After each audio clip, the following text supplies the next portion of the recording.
di dalam hidupku,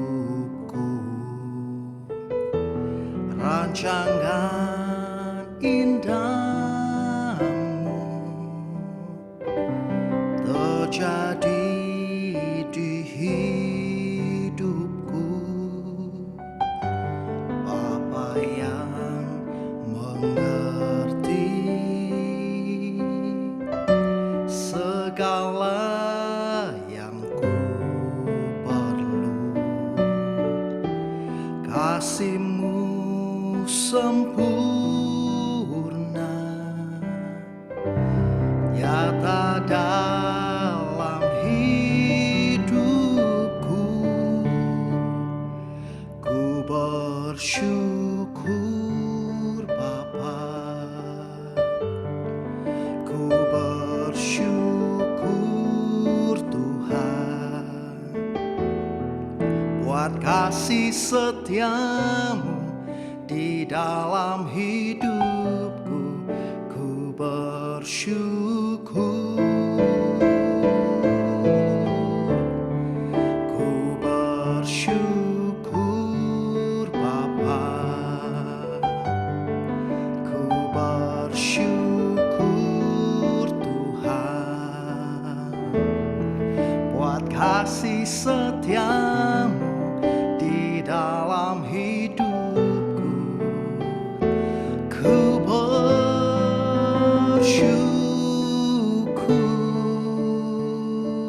Tuhan,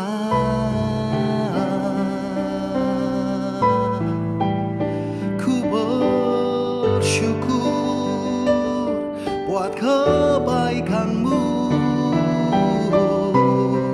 buat kesetiaan-Mu dalam hidupku.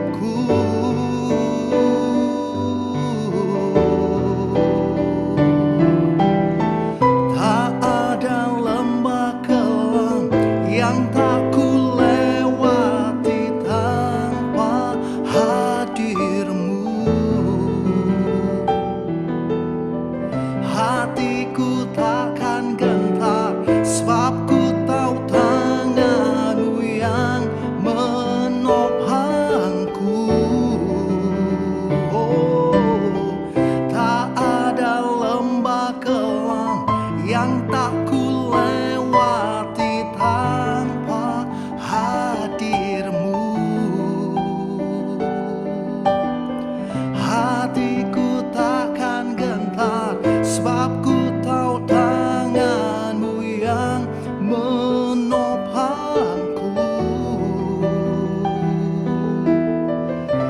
Kaulah Yesus, Kaulah Tuhan, hanya Kau ku percaya. Kaulah Yesus, Kaulah Tuhan, harapan hidupku. Ku bersyukur Bapa,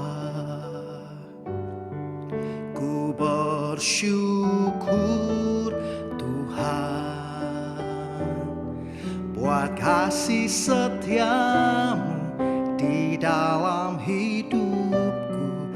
Ku bersyukur, ku bersyukur Bapa, ku bersyukur Tuhan, buat kasih setia-Mu di dalam hidupku. Ku bersyukur buat kasih setia-Mu di dalam hidupku. Ku bersyukur buat kasih setia-Mu di dalam hidupku. Ku bersyukur Tuhan.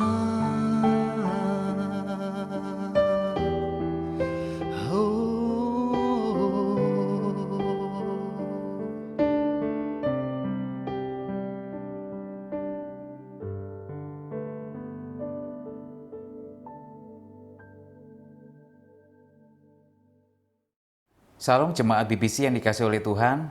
Berjumpa kembali dengan kami di dalam acara ibadah online tengah minggu. Untuk itu mari kita persiapkan hati kita. Saya ajak Bapak Ibu di rumah untuk berdoa bersama-sama. Mari kita berdoa. Bapa yang baik, Tuhan kami Yesus Kristus, kami mengucap syukur buat setiap anugerah-Mu. Pada saat ini kami mau belajar kebenaran firman-Mu. Kiranya Kau mengurapi setiap hati kami. Biarlah firman-Mu ini boleh menjadi kekuatan, boleh menjadi berkat, boleh menjadi dorongan untuk kami senantiasa hidup benar di dalam Tuhan. Terpuji nama-Mu Bapa di surga, dalam nama Tuhan Yesus Kristus. Amin. Oke, Bapak Ibu kasih oleh Tuhan, hari ini kita akan buka kitab kita di dalam 2 Korintus 3 ayat 12 sampai ayat yang ke-14. Saya akan bacakan, Bapak Ibu bisa menyimaknya. Karena kami mempunyai pengharapan yang demikian, maka kami bertindak dengan penuh keberanian. Tidak seperti Musa yang menyelubungi mukanya supaya mata orang-orang Israel jangan melihat hilangnya cahaya yang sementara itu. Tetapi pikiran mereka telah menjadi tumpul, sebab sampai pada hari ini selubung itu masih tetap menyelubungi mereka. Jika mereka membaca perjanjian lama itu tanpa disingkapkan, karena hanya Kristus saja yang dapat menyingkapkannya. Amin, puji Tuhan. Bapak Ibu yang di rumah sering kasih oleh Tuhan, saya akan buka dengan suasana di mana kita hidup pada saat ini, yaitu media sosial. Bapak Ibu, media sosial sudah bergeser dari tujuan awal penciptaannya, menjadi sebuah kebutuhan yang tak terpisahkan bagi kehidupan Bapak Ibu dan saya. Awalnya sosial media itu adalah sarana yang baik untuk kita saling mengkonekkan diri dengan yang lain. Bisa tempat yang baik untuk kita bisa memberitakan Injil seperti saat ini, memberikan pengaruh yang luar biasa untuk teman-teman sekeliling kita. Tidak ada jarak, tidak ada tempat, ya, semua bisa saling mengkonek. Sosial media juga bisa menjadi alat yang baik sarana yang baik mengubah kebudayaan. Sekarang karena sosial media kita tidak perlu keluar rumah. Ada istilah namanya work from home, ya. Kita tidak perlu keluar rumah. Kita bisa berhubungan dengan ribuan orang di waktu yang sama, di jarak yang berbeda, segala macam. Nah, tetapi khotbah yang saya ingin sampaikan pada saat ini bukan untuk memerangi sosial media, tetapi supaya kita dapat melihat bahwa apa yang nyata, apa yang maya dan semu, dan apa yang Tuhan mau kita punya untuk kita bisa mengalami kepenuhan kasih karunia-Nya yang bekerja di dalam kehidupan kita. Tetapi Bapak Ibu, dengan kehebatan teknologi, dengan segala kecanggihannya, dan kekurangannya juga, ada hal-hal yang bisa merugikan kita. Karena sosial media juga bisa membuat saudara kecanduan, membuat saudara mengisolasi diri. Ya. Dampak lainnya adalah, yang ingin saya sampaikan di sini adalah comparison atau perbandingan. Karena kebanyakan kita melihat dunia maya, sosial media, melihat kehidupan orang lain di sekitar kita, makanya kita akhirnya berusaha membandingkan diri dengan orang lain, sehingga membuat kita frustasi, membuat kita tidak puas diri. Ada beberapa fakta menarik. Bapak Ibu, di Inggris ada seorang remaja berumur 19 tahun bernama Danny Bowen. Dia mencoba bunuh diri. Oleh karena apa? Karena dia tidak puas dengan hasil selfie melalui kameranya. Ia menghabiskan 10 jam dalam sehari untuk selfie sebanyak 200 kali. Karena merasa kecewa, pemuda ini hampir saja mengalami namanya overdosis. Untungnya ibunya berhasil menyelamatkannya. Akhirnya setelah melewati beberapa terapi, dia berhasil diselamatkan. Padahal Bapak Ibu, apa yang dijepret, apa yang ditampilkan di dunia sosial media, ya, itu hampir seluruhnya tidak sesuai dengan kenyataan. Is not real. Karena apa? Semua orang berusaha menampilkan sesuatu yang baik. Semua orang berusaha menampilkan sesuatu yang look good. Selalu indah, selalu ganteng, selalu ketawa-ketawa, selalu bersih, selalu sukacita. Nggak mau kelihatan kelemahan mereka yang sebenarnya. Nah, kehidupan yang berusaha membandingkan diri, ini akan melahirkan dua kemungkinan yang terjadi. Yang pertama yaitu apa? Saudara menjadi depresi. Karena apa? Iri hati. Kok orang sana luar biasa ya yang ditampilkan di sosial media. Yang kedua, saudara berusaha dan berlomba-lomba menjadi seseorang yang tidak semestinya Tuhan tidak mau. Atau tidak semestinya Tuhan menjadi seperti orang yang memang Tuhan tidak mau seperti kita sekarang ini. Seperti itu, dalam tanda kutip, pencitraan. Semakin engkau berusaha menjadi orang lain, semakin engkau berusaha menutupi kelemahanmu. Itu yang ingin saya sampaikan. Bahkan engkau semakin tidak bisa melihat kebaikan Tuhan dan kemurahan Tuhan. Padahal kita perlu datang kepada Tuhan itu apa adanya. Kita tidak perlu pencitraan untuk supaya terlihat rohani. Kembali kepada firman Tuhan, apa yang ingin saya sampaikan di sini? Kita buka di Keluaran 34 ayat 29 sampai 35. Ketika Musa turun dari Gunung Sinai, kedua loh hukum Allah ada di tangan Musa. Ketika ia turun dari gunung itu, tidaklah ia tahu bahwa kulit mukanya bercahaya oleh karena ia telah berbicara dengan Tuhan. Ketika Harun dan segala orang Israel melihat Musa, tampak kulit mukanya bercahaya, maka takutlah mereka mendekati dia. Ayat 33. Setelah Musa selesai berbicara dengan mereka, diselubunginya mukanya. Tetapi apabila Musa masuk menghadap Tuhan untuk berbicara dengan dia, ditanggalkannya selubung itu sampai ia keluar. Dan apabila ia keluar, dikatakannya kepada orang Israel apa yang diperintahkan kepadanya.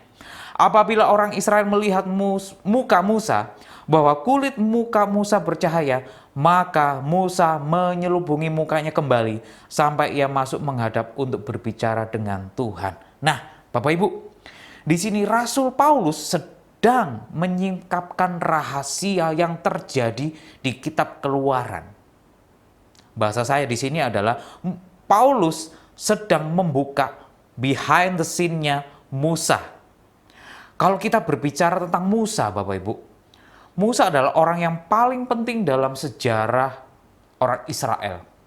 Bahkan dikatakan orang yang paling rendah hati, paling dekat dengan Tuhan. Tetapi ternyata setelah berhadapan dengan Tuhan, wajah Musa yang tadinya bercahaya itu telah menjadi pudar. Namun Musa tetap berpura-pura dengan cara terus menyelubungi wajahnya. Sebab kalau orang-orang Israel melihat Musa ya, yang cadarnya dibuka, selubungnya dibuka, ternyata sudah tidak bercahaya. Musa di sini takut. Musa berusaha tetap menutupi cahaya yang tadinya ada dan sudah hilang, hanya karena apa? Dia takut tidak dihormati lagi. Dia takut wibawanya turun. Musa takut nggak dianggap lagi sebagai seorang pemimpin. Nah, ini kan namanya pencitraan. Padahal Bapak Ibu, zaman dahulu kemuliaan Tuhan itu sifatnya adalah visitasi. Sifatnya cuma sementara saja. Nah, bukankah pergumulan yang dihadapi Musa adalah pergumulan yang sama yang kita hadapi saat ini, Bapak Ibu? Kalau Musa berusaha menutupi kekurangannya menggunakan cadar, ya, menutupi mukanya karena takut kelihatan aslinya, maka Bapak Ibu dan saya menggunakan sosial media untuk menutupi segala kekurangan kita dan kelemahan kita. Kita juga melakukan pencitraan. Karena apa? Karena takut terlihat aslinya atau berusaha untuk menjadi orang lain. Berbicara tentang selubung, Bapak Ibu, bukan hanya tentang sosial media, tetapi apa saja yang kita lakukan untuk menutupi setiap kelemahan kita dan membuat kita berusaha untuk menjadi orang lain, menjadi lebih rohani, menjadi lebih dianggap seperti orang yang luar biasa, ya. Bapak Ibu, Tuhan mau kita hidup tanpa selubung. Tuhan mau kita hidup tanpa pencitraan. Saya percaya Bapak Ibu, kultur inilah yang perlu dibangun di dalam sebuah gereja, yaitu apa? Kultur hidup apa adanya. Tanpa sadar, gereja telah menjadi seperti sosial media. Di sana orang berusaha menunjukkan betapa sempurnanya, betapa kehidupan rohaninya itu luar biasa. Oh haleluya, puji Tuhan. God is good, luar biasa setiap kali ketemu dengan orang lain, ya kan? Tetapi pulang dari ibadah, di rumah berantem. Di rumah, ya, semua isi kebun binatang keluar, ya kan? Bahkan mungkin ada piring terbang, segala macam. Padahal Bapak Ibu, gereja adalah kumpulan orang-orang yang memiliki kelemahan. Sama, saudara dan saya sama. Namun disempurnakan oleh Kristus Yesus.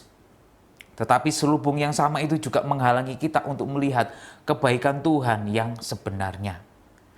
Untuk itu Bapak Ibu, mari jangan takut. Tetapi penuh dengan keberanian, saudara dan saya datang kepada Tuhan dengan apa adanya.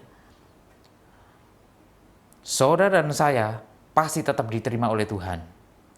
Paulus di sini tahu bahwa pengharapannya bukan kepada kemuliaan Tuhan yang bisa pudar.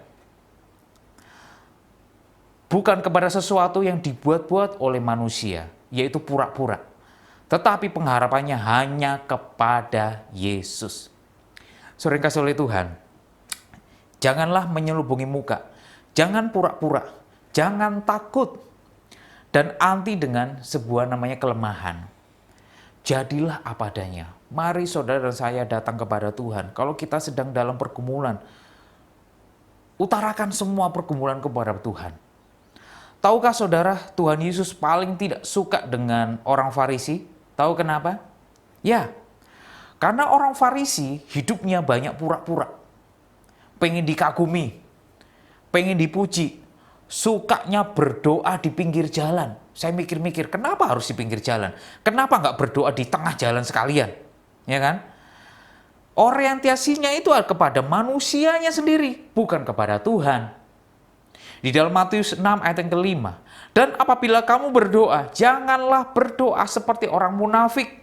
Mereka suka mengucapkan doanya dengan berdiri dalam rumah-rumah ibadat dan pada tikungan-tikungan jalan raya, supaya apa? Mereka dilihat orang. Bagaimana dengan saudara saat ini? Apakah engkau sudah menjadi diri sendiri, apa adanya, datang kepada Tuhan? Apakah saudara menjadi orang yang minder dengan keadaanmu? Bapak Ibu kasih oleh Tuhan, di hadapan Tuhan, saudara dan saya, kita semuanya sama. Kita ini manusia yang berdosa dulunya. Kita semua hancur, masa lalu kita ini penuh dengan kegelapan. Tetapi, hanya kasih karunia Allah, saudara dan saya dipilih menjadi anaknya yang berharga. Sebab itu Bapak Ibu, kita harus mengurangi sikap yang suka menghakimi atau menilai orang lain, sebab kita semua sama. Kita juga merasakan kelemahan, merasakan pergumulan yang sama, dan hal-hal yang tidak sempurna atau tersembunyi yang tidak terekspos. Bapak Ibu dan saya sama, nggak ada beda. Tetapi percayalah Bapak Ibu, saudara dan saya nggak jauh beda.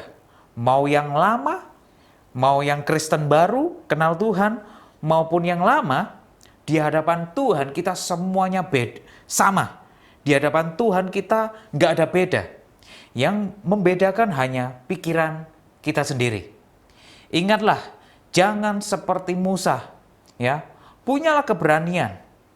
karena engkau berharga di mata Tuhan, tetapi hanya oleh anugerah, ya, status kita sama, yaitu anak terang yang sudah diubahkan di dalam Kristus. Jangan malu dengan masa lalu kita, Bapak Ibu. Seburuk apapun masa lalu saudara dan saya, sehancur apapun masa lalu kita, selalu ada pengharapan di dalam Kristus. Dan Yesus selalu mengasihimu. Di dalam 2 Korintus ayat yang ketiga, bahkan sampai pada hari ini setiap kali mereka membaca kitab Musa, ada selubung yang menutupi hati mereka. Tetapi apabila hati seorang berbalik kepada Tuhan, maka selubung itu diambil daripadanya. Bapak Ibu, hanya Kristus yang sanggup dan mampu menyingkapkan. Karena itu, pandanglah Kristus. Apa yang Kristus lakukan yaitu waktu dia berkata, sudah selesai, ketika Kristus mati di kayu salib. Maka tirai yang memisahkan ruang suci dan maha suci itu sudah dibuka. Semua dosa, kekurangan, kegagalan, dan kebobrokan kita sudah ditanggung di kayu salib. Supaya Bapak, Ibu, dan saya tidak lagi takut datang kepada Tuhan, tetapi penuh dengan keberanian datang kepada Tuhan dengan segala keberadaan kita. Kita datang kepada Tuhan apa adanya. Tanggalkanlah Bapak Ibu selubung itu supaya kita bisa melihat kebaikan Tuhan. Apa yang nyata, apa yang maya, dan apa kehendaknya. Jadi Bapak Ibu yang kasih oleh Tuhan, kalau engkau berusaha membandingkan hidupmu dengan orang lain, itu salah fatal. Tetapi bandingkanlah, kalau mau bandingkan, maka jangan bandingkan diri kita dengan orang lain. Tetapi bandingkanlah diri kita dengan kehidupan Kristus. Hidup kita akan merasa aman. Hidup kita akan merasa sukacita. Hidup kita akan merasa luar biasa berbeda. Ya, kita lebih mendengar apa yang dikatakan Kristus, apa yang dikatakan firman Tuhan, daripada apa kata orang. Kalau hidup kita selalu menilai hidup kita apa kata orang, hidup kita tidak akan pernah puas. Hidup kita tidak akan pernah merasa ketenangan. Kita akan depresi, kita akan cenderung stres. Oleh karena itu Bapak Ibu, dunia nyata sudah penuh dengan dosa. Itu kenapa kalau saudara dan saya hidup di dunia maya, di sosial media, jangan menambah dosa lagi. Jangan pernah membandingkan hidup kita dengan orang lain. Bapak Ibu, mari kita datang kepada Tuhan. Tuhan menghargai kejujuran kita. Ketika kita datang di hadapannya apa adanya. Itu kenapa mari kita hidup sesuai dengan kebenaran firman Tuhan. Firman Tuhan berkata seperti apa, itulah hidup kita. Jangan malu dengan kondisi kita saat ini. Jangan malu dengan keberadaan Bapak Ibu saat ini. Mungkin di masa pandemik ini engkau tidak bekerja, engkau stres. Ya, apa adanya. Engkau mari datang kepada Tuhan.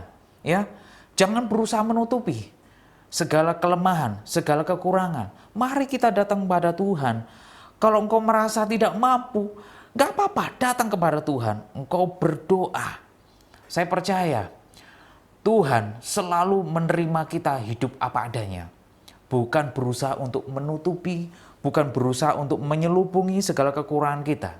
Ya, sangat berbahaya hidup di dalam sosial media kalau Bapak Ibu dan saya belum mempersiapkan hati kita, ya, seperti itu.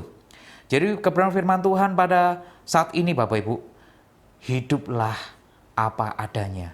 Dalam kata yang lain yaitu, jangan hidup dengan pencitraan, tetapi hiduplah apa adanya. Puji Tuhan, itu saja renungan firman Tuhan pada saat ini Bapak Ibu dikasih oleh Tuhan. Mari saya ajak Bapak Ibu di rumah untuk berdoa menerima kebenaran firman Tuhan. Bapa di surga, terima kasih buat kebenaran firman-Mu. Kami tahu Tuhan, kami hidup banyak kelemahan. Kami hidup banyak yang kami tutup-tutupi. Tetapi firman-Mu sudah mengajar kepada kami pada saat ini. Untuk kami datang kepada Tuhan, hidup apa adanya. Tanpa ada selubung, tanpa ada pencitraan. Kami berdoa kepada-Mu Tuhan. Inilah hidup kami, inilah hati kami, inilah pikiran kami. Engkau Allah yang Maha Tahu.